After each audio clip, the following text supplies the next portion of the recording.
d'autorisation de programme relative à la valorisation des données. Il s'agit de 500 000 € sur une période de 3 ans. Ce rapport a reçu un avis favorable de la Commission. C'est noté, Monsieur Hugon. Monsieur Robin, sur le 34, allez-y. Merci, Monsieur le maire. Je voulais effectivement intervenir sur ce rapport qui porte sur l'open data, sur la transparence, pour saluer le travail et l'ambition de Monsieur le conseiller délégué à la transparence et à l'open data. Mais comme vous avez plaisir à le dire, dans ce domaine comme dans les autres, il y a les paroles et puis il y a les actes. Et force est de constater qu'à côté de ce conseiller délégué à la transparence, beaucoup d'autres adjoints, beaucoup d'autres membres de votre équipe sont plutôt adeptes de l'opacité et du cadenassement de l'information. Alors ce n'est pas moi qui le dis, je ne suis pas le seul à le dire et nous avons reçu tous, autant que nous sommes en tant que conseillers municipaux et conseillers métropolitains, une demande de collectifs qui a priori ne peuvent pas être suspectés d'être nos amis et qui sont fort maris et fort déçus de voir que vous ne pratiquez pas le pouvoir comme vous avez promis lorsque vous vous présentiez à leur suffrage de le pratiquer. Je parle évidemment de cette motion qui a été prise par le collectif du 5 novembre et le collectif des écoles de Marseille. Vous ne les citez pas, donc je vais le faire pour eux et moi aussi faire un petit peu de placement de produits.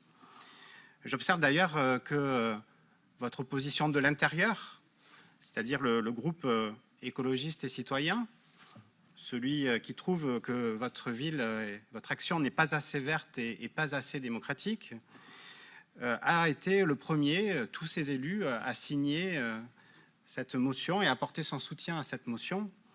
Et donc, je vous le demande, Monsieur le maire, apporterez-vous aussi votre soutien à cette motion et répondrez-vous enfin aux demandes qui vous sont faites par ces collectifs d'avoir accès à certaines données. Mais au-delà des collectifs citoyens, ce qui m'importe en tant qu'élu, c'est que nous sommes traités de la même façon. C'est-à-dire que ce que nous vous demandons, nous ne l'obtenons pas.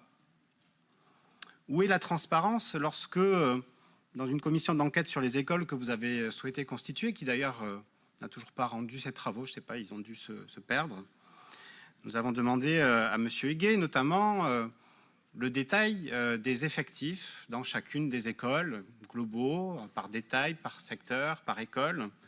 La même chose que ce que le collectif des écoles de Marseille vous a demandé et la même chose que la CADA, la commission d'accès aux documents administratifs, vous a ordonné de mettre à disposition. Faudra-t-il que nous aussi, nous allions devant les tribunaux, que nous saisissions la CADA pour qu'enfin vous nous donniez ces informations sur les effectifs dans les écoles? On l'a vu tout à l'heure, mon collègue Yves Morin vous a interrogé sur les effectifs cette fois-ci de la police municipale et que ce soit vous-même ou M. Anessian, là aussi vous avez noyé le poisson et donc que ce soit dans l'hémicycle, que ce soit dans les commissions, que ce soit dans les courriers que nous nous envoyons, vous ne nous répondez pas, vous n'êtes pas transparent.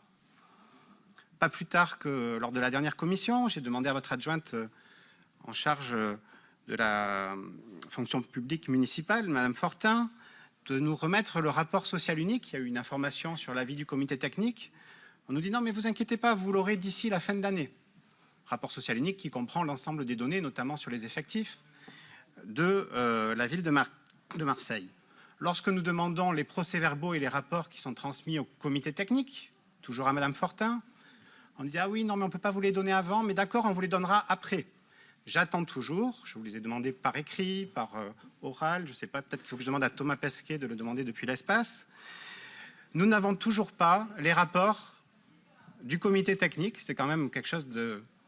Et je crois savoir par contre, puisqu'on a heureusement la chance de pouvoir échanger avec certaines personnes qui y participent, que le climat n'est pas aussi idyllique que celui que vous nous décriviez tout à l'heure, où un dialogue social positif, constructif, qui donne satisfaction à tous. Voilà, donc où sont ces PV? Pourquoi ne pouvons pas y avoir accès? Tout à l'heure, on a parlé d'un audit sur la vidéoprotection. Nous avons demandé d'avoir accès à cet audit, à ce que vous avez demandé à juste titre pour faire le bilan. Des choses ont été construites, il faut les réactualiser, il faut peut-être les corriger. Pourquoi vous ne nous communiquez pas cet audit? Vous savez, la règle, elle est claire. Dès lors qu'un document existe, le principe, c'est qu'il est communicable. Non seulement aux citoyens, mais aussi et avant tout, j'allais dire, aux élus. Et avant tout aux élus d'opposition. Et donc, nous ne pouvons que constater le gouffre qu'il y a entre ce rapport où vous nous parlez d'open data, de transparence, et la réalité de vos pratiques. Alors, auriez-vous des choses à cacher? Auriez-vous des choses à cacher sur les effectifs dans les écoles? Peut-être qu'en fait, au lieu d'augmenter et au lieu de remplir les engagements que vous avez pris dans votre campagne, peut-être qu'ils diminuent en fait. Nous sommes tous en ce moment dans les conseils d'école. Personne ne voit les agents que vous recrutez dans les écoles. Tout le monde voit par contre les personnes qui ne travaillent pas le mercredi dans les écoles. D'ailleurs, là aussi, en toute illégalité et sans aucune base juridique, puisque vous allez au-delà de ce que nous avons voté en diminuant encore plus le temps de travail que nous avons fait jusqu'à présent. Il n'y a toujours pas de rapport aujourd'hui, alors que le mercredi, le personnel municipal ne travaille pas, sans aucune base juridique. Je me demande d'ailleurs comment le comptable public continue à payer les personnes qui ne travaillent pas le mercredi. Bref, avez-vous des choses à cacher peut-être sur l'organisation des élections? Là aussi, nous avons demandé de la transparence. Il y a eu des dysfonctionnements, peu importe leur origine. Ce qui nous importait, c'est de faire la lumière sur ces dysfonctionnements sur les élections. Nous avons demandé au mois de juillet la création d'une mission d'information et d'évaluation. Elle a été créée le 1er octobre, 3 mois après. Nous sommes aujourd'hui je ne sais plus d'ailleurs, le 10 novembre, elle n'est toujours pas convoquée. Je vous rappelle, vous y avez fait allusion qu'il y a des élections au mois d'avril. Ça serait peut-être bien que cette commission se réunisse avant le mois d'avril pour que ça soit utile, parce que si les prochaines élections, elles sont bien plus tard, donc on aura le temps. Nous, notre souci, c'est que les prochaines élections se passent bien. Donc, où est la transparence lorsque même les missions d'information et d'information, qui sont quand même la base du contrôle démocratique par l'opposition de l'action de la majorité et de l'efficacité des services publics municipaux, ne sont pas réunis. Voilà, donc inutile voilà, les paroles, les actes, beaucoup de mots. Tout à l'heure, vous avez aussi esquivé les questions qui vous ont été posées par Yves Morenne pour ne pas y répondre. Voilà, je suis pas comme vous, je suis un nouvel élu. Je trouve dramatique que nous ne puissions pas avoir sur la police municipale, sur les écoles, des débats sérieux, basés sur des chiffres, basés sur des rapports, basés sur des analyses contradictoires, sur des faits, pas sur des envolées politico, je ne sais pas quoi, où on reproche ceci du passé. Enfin voilà, est-ce qu'on a la maturité? Est-ce qu'on est capable, tout à l'heure vous appeliez à des changements de pratiques, est-ce qu'on est capable de travailler sérieusement sur ces sujets, en commission, dans des groupes de travail? Ou est-ce que vous voulez simplement, facialement faire croire qu'il y a une ouverture de la donnée et en pratique cadenasser l'information? Parce que, pourquoi vous la cadenassez? Tout simplement parce que cette information, si on la révélait, si on la rendait publique, elle vous mettrait en difficulté, parce qu'elle montrerait que les effectifs de la police municipale ils diminuent en ce moment. Il montrerait que la promesse que vient de réitérer M. Haenessian de la doubler en termes d'effectifs d'ici la fin de cette mandature, vous ne le ferez pas, puisque en 18 mois, les effectifs ont diminué. Comment voulez-vous les doubler dans les 3 ans et demi ou les 4 ans qui viennent? Voilà, donc cette transparence, ça serait aussi la preuve qu'il y a un écart important entre votre discours politique, entre votre récit, entre votre histoire et entre les faits. Voilà, nous voulons travailler sur les faits. Nous ne voulons pas nous renvoyer les 25 ans d'avant, les 25 ans d'après. Ça n'a aucun intérêt. En tout cas, moi, ce n'est pas mon approche. Donc, en tant que conseiller municipal, je vais signer et apporter mon soutien à cette initiative de ces 2 collectifs. M'intéresserait de savoir si vous allez le faire également. Mais au-delà du soutien et de la signature, c'est surtout de leur donner les documents qu'ils demandent. C'est ça qui est important.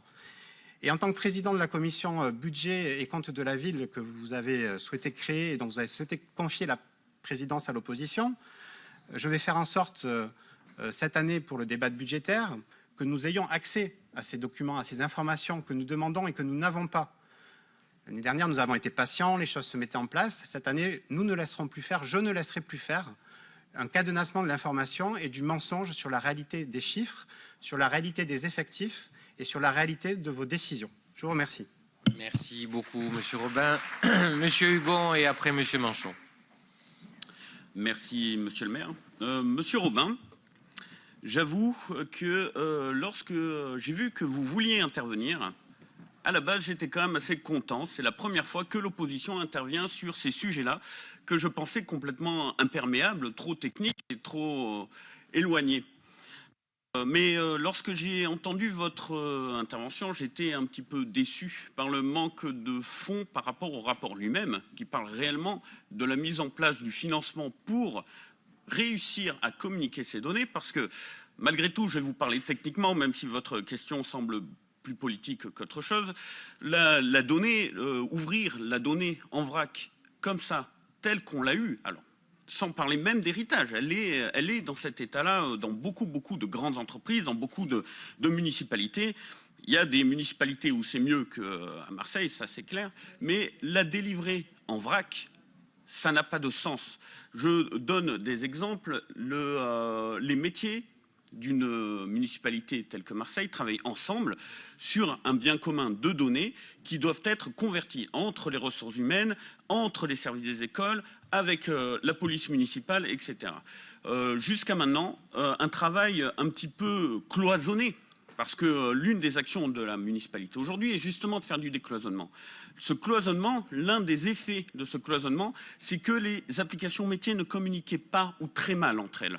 Donc lorsqu'on veut donner de l'information autour, par exemple, des équipements, du bâti, etc., et qu'on ne peut pas obtenir les informations qui viennent des parcs et jardins, qui viennent des ressources humaines, etc., etc., parce que ce travail de structuration que nous avons commencé depuis le début de la mandature et que nous affirmons avec ce rapport est indispensable pour que cela fonctionne. Parce que cette donnée en vrac n'existe pas réellement dans sa forme utile.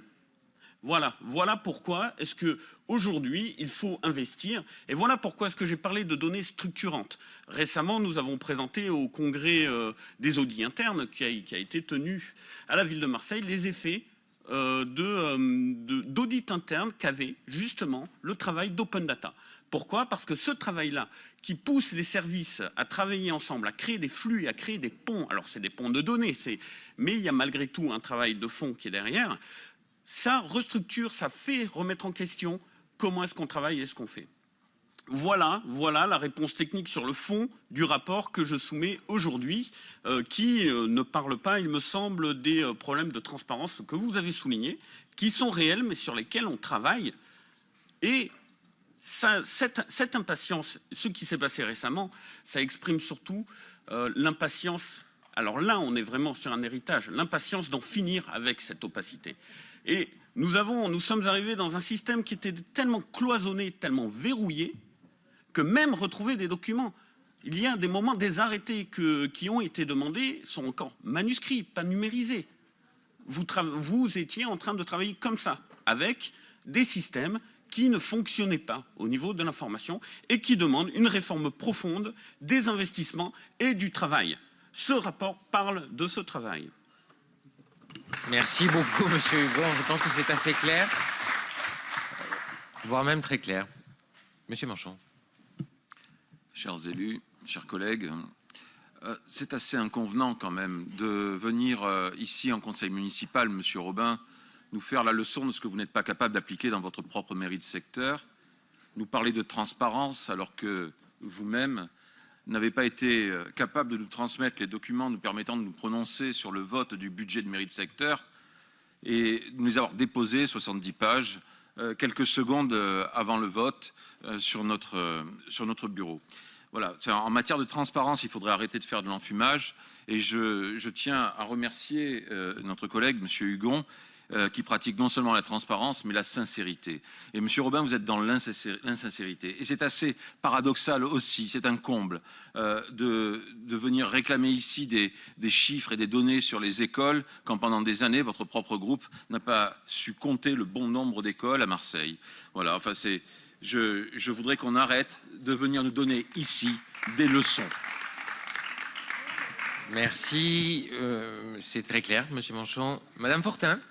Oui, je voudrais juste saluer les propos de mon collègue Christophe Hugon, qui a été extrêmement précis sur la manière qu'il a de relater l'état des choses avec lequel nous démarrons notre travail. Rappelez bien sûr la volonté forte de l'ensemble de la majorité, non pas seulement de quelques-uns, à permettre cette transparence. Et je voulais apporter aux propos de Christophe un exemple complémentaire qui, je pense, parlera à tous. Je vous rappelle que nous sommes encore en train de finaliser la consolidation de l'état du patrimoine foncier de la ville. C'est-à-dire que jusqu'à présent, pour donner un exemple que tout le monde pourra comprendre, Aujourd'hui, nous sommes en train de finir de comprendre ce dont la ville est propriétaire. Quand nous arrivons, les informations sont tellement dispersées et cloisonnées que nous ne sommes pas en état de savoir ce que la ville a à gérer, à entretenir et à valoriser, tout simplement. Donc cet état des choses, il est réel, et je voudrais repréciser ici la volonté de la majorité dans son ensemble de permettre ce travail avec l'ensemble des gens qui souhaitent y participer dans le bien commun. Merci beaucoup. Merci, Madame Fortin. Je mets au voix. Oui, bien sûr, Monsieur Coppola. C'est anecdotique, mais aussi significatif. Je crois que j'ai déjà eu l'occasion de le dire.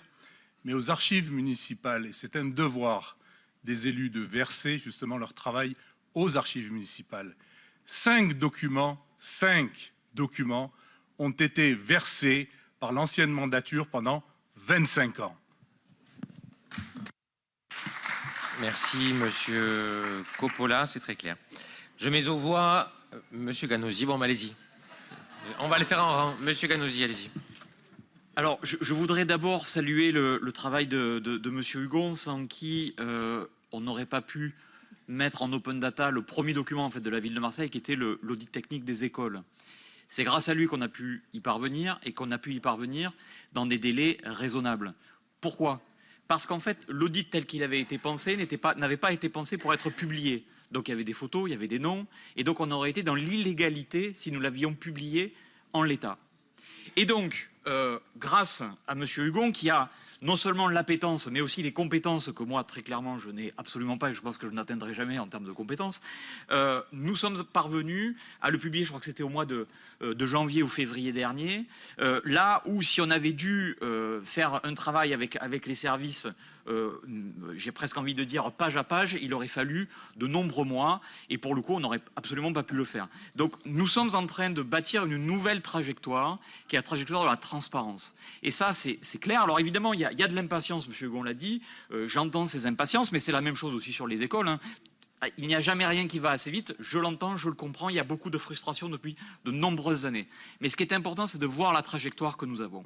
Et pour rebondir sur ce que dit à l'instant M. Coppola, j'ai eu un flash sur ce qui nous est arrivé à tous, nous, quand on est arrivé dans nos bureaux, lors de notre prise de fonction il y a 16 mois. Moi, quand je rentre dans mon bureau, je dis, bon voilà, où sont les dossiers de Madame Casanova? Disparition totale de tous les dossiers. Aucune archive papier, aucune archive mail, tout a été écrasé, tout a disparu. Et c'est pas parti aux archives départementales, c'est parti où ça? Eh ben on n'en sait rien. Je suis arrivé, j'allais dire un mot vulgaire, je le dirai pas, je suis arrivé, il y avait rien du tout, et j'ai dû commencer à travailler à partir de rien. Donc quand on a ce genre de pratiques, qui sont des pratiques inadmissibles, parce qu'on parle quand même de 78 000 enfants dans les écoles de Marseille, on parle quand même de la sécurité pour les enfants, on parle quand même de sûreté de bâtiments, avec des écoles qui étaient dans un état dont on a déjà parlé, mais je ne vais pas encore y revenir là-dessus, mais il y avait quand même une vraie inquiétude là-dessus, des parents d'élèves, des enseignants, de moi-même en tant qu'élu qui venait d'arriver, et là vous venez maintenant nous expliquer la vie. Alors s'il vous plaît, balayez devant votre porte avec un énorme aspirateur et après on rediscutera avec vous. Allez. Madame Pila. C'est Madame Pila qui prend la parole pour le groupe. Oui, tout à fait. Je le disais, Monsieur le maire, tout à l'heure. Pas de ping-pong. Il y a beaucoup de dénigrement, beaucoup de diffamation. Est-ce qu'il faut rappeler le bug informatique dont la ville de Marseille a été victime? C'est ni vous ni nous qui avons créé ce bug, Monsieur le maire. Non, mais bien sûr. Donc ne permettez pas, s'il vous plaît, Monsieur le maire, à vos adjoints de dire tout et n'importe quoi. Je ne voulais pas entrer dans le débat, Madame Pila, mais puisque vous m'y invitez. Le bug informatique, l'attaque, c'est pas un bug, hein, il n'y a pas d'erreur de la part des services de la ville, ni de la précédente majorité sur la gestion de l'outil informatique. On aurait pu mieux sécuriser, mais enfin, on peut essayer de revenir sur le passé 20 fois. Ensuite, il y a la réalité. On a été victime d'une attaque informatique et d'un maître chanteur qui est venu exiger 1 million d'euros, je crois, à la ville de Marseille pour lui rendre un certain nombre de données ou pour lui redonner les clés et l'accès à son service informatique. Je schématise les choses. Pour autant, Madame Pila, les données n'ont pas disparu. Et donc, les archives de la ville de Marseille, les archives informatiques de la ville de Marseille existent encore. Et quand M. Ganosi vous dit, je ne veux pas parler de ce que j'ai trouvé, moi, chez le premier adjoint ou pas, ou dans le bureau du maire, c'est encore autre chose. Quand les adjoints vous disent il n'y a plus de traces informatiques, ce n'est pas l'attaque informatique qui a détruit les documents.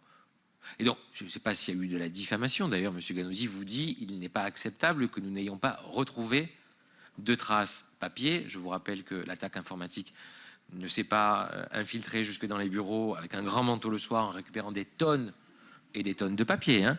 L'attaque informatique, elle s'est contentée d'aller sur les serveurs. Mais en effet, mais puisque M. Robin nous y a invités, nous y venons, nous avons été troublés de ne pas trouver de documents de travail, pas pour contrôler le travail qui avait été fait par Madame Chantelot, par vous-même, dans votre précédente délégation, ou par Madame Casanova. Il ne s'agit pas de ça, il s'agit de se dire on n'a rien eu pour travailler. Voilà, on ne va pas revenir dessus 20 fois, il s'agit simplement de balayer devant sa porte sur ces questions-là avant de donner des leçons. On peut essayer de s'appuyer sur une actualité, sur ce que portent les collectifs, et les collectifs ont raison de le faire. Pour autant, ce sont des millions de documents, des millions, des dizaines de millions de lignes de données qui, parce qu'elles sont encadrées par la loi, ne peuvent être transmises ou données de cette manière-là. Bien sûr qu'on aimerait aller plus vite. Bien sûr que moi j'aimerais pouvoir appeler le matin pour dire il y a combien d'agents ce matin dans une école. C'est plus compliqué que ça. Parce qu'on a trouvé, notamment pour les agents des écoles, une situation RH, une informatisation indigne de la deuxième ville de France. Parce qu'on a trouvé, je ne vous parle même pas des situations individuelles, elles ont été décrites par tous les élus qui sont ici. On a trouvé une situation collective qui était indigne de la deuxième ville de France. Quand on a encore, Madame Pila, en 2020, des cartes T en carton, avec Catherine Pila, Benoît Payan, Martine Vassal, dans des grands tableaux de fer. Moi, ça me rappelle ce que je voyais quand, à 5 ans, j'accompagnais ma mère à son travail. Ça ne devrait plus exister. Pour autant, c'est ainsi. On est loin de l'open data. Donc, on est en train d'investir très fortement sur cette question-là. Parce que justement, on a besoin d'être aidé. Parce qu'on a besoin de faire le tri. Parce qu'on a besoin de faire remonter un certain nombre de choses. Et puis, puisque vous, là, encore une fois, nous le demandez, il y a encore beaucoup de documents qu'on recherche. Parce que ce que vous a dit M. Ganosi, c'est une chose. Mais ce que vous a dit M. Coppola, c'en est une autre. La loi vous a imposé à vous, en tant qu'ancienne conseillère municipale déléguée, de remettre aux archives municipales tout votre travail. Bon. 5 documents aux archives municipales. Donc je vous invite, pour celles et ceux qui ont participé aux anciens exécutifs, et encore une fois, c'est pas là, ça s'est fait dans d'autres collectivités, c'est pas le sujet. Donc le travail qu'on est en train de faire, et d'ailleurs au conseil départemental, on va y être probablement invité par la présidente, on fait attention à tout ce qu'on a et on remettra ça alors, aux archives départementales, aux archives municipales, on fera en sorte de faire un certain nombre de choses, et je pense que c'est extrêmement important. C'est vraiment à nous de le faire, quoi. Donc ça me paraît, encore une fois, Monsieur Hugon, le bon chemin. Et investir, ouvrir une AP de plusieurs centaines de milliers d'euros qui va nous permettre justement d'être plus rapide, même si ça va encore prendre du temps, qui va nous permettre de rattraper le retard, je crois que c'est une bonne chose. Voilà. Donc je vais mettre aux voix le rapport numéro 34, que ceux qui sont d'avis de l'adopter le fassent savoir en levant la main. Avis contraire, abstention, il est adopté, merci. Et je crois qu'il a été voté à l'unanimité. Hein. Rapport numéro 35, Madame Fortin.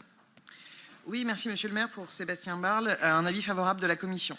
Je mets aux voix le rapport 35, que ceux qui sont d'avis de l'adopter le fassent savoir en levant la main. Avis contraire, abstention, il est adopté. Rapport numéro 36, Monsieur Chaland-Névoré. Monsieur le maire, mes chers collègues, il s'agit